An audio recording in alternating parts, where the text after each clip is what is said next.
debanking for certain people of certain ethnicities, of certain beliefs, and definitely being in crypto. In one of my previous videos, I was called out in a comment section as this was a false narrative for Donald Trump to have to go after.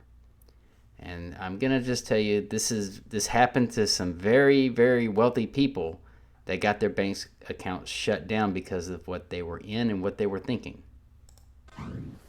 President Trump sealing the deal to protect against discriminatory debanking practices today, signing an executive order that removes rules which allow banks to close accounts for political or religious reasons. It requires banks to reopen accounts that were unfairly shut down and demands investigations into unlawful debanking involving the Attorney General.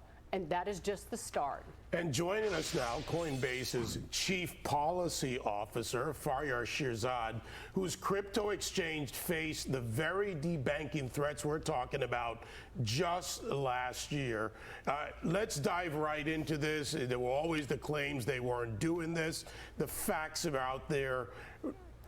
What do you want next out of this? Next steps. We got the Now, due to copyright strikes, I do have to stop this and say something. This happened, and the people that were throwing comments out saying that this is a false narrative. Sorry. Well, I'm not really sorry. It's just this is proof. And Donald Trump just write an executive order to make it go away and try to help everybody across the board. I mean, come on. It's right there in front of you. Executive order. How does the next step resolve your situation?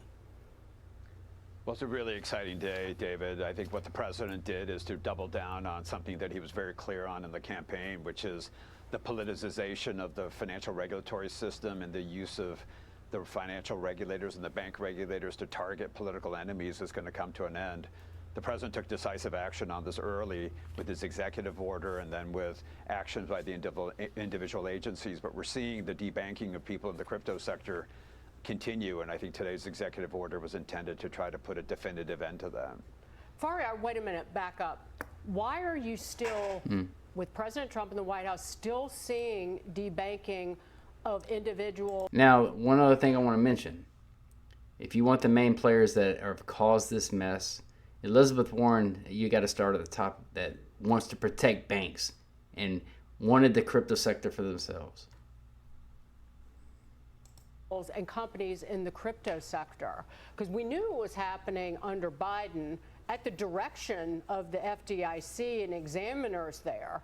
And Mark Andreessen himself said they came for crypto and tried to debank an entire generation of founders and their families, have them destroyed in assets. Why is it happening now? Well, the regulators are spread all across the country, and the banks get messages that they're still responding to that are largely out of date given the change in the administration. And I think the president and the White House understand that effectuating change takes time, and you really have to bed it down. And I think that's what they were trying to do here. In fact, we had one of our own employees who couldn't open a checking account because the bank in question wouldn't accept their job because it was a crypto-related job. Now, like I said, this has happened. Please, in the description box, you don't have to throw more shade at me trying to say, hey, I don't know what I'm talking about. This happened, and I want everything to stop and everybody have a level playing field. But Schumer and Warren, people voting these guys in the Capitol Hill, making it worse for all of us. Y'all have a good one.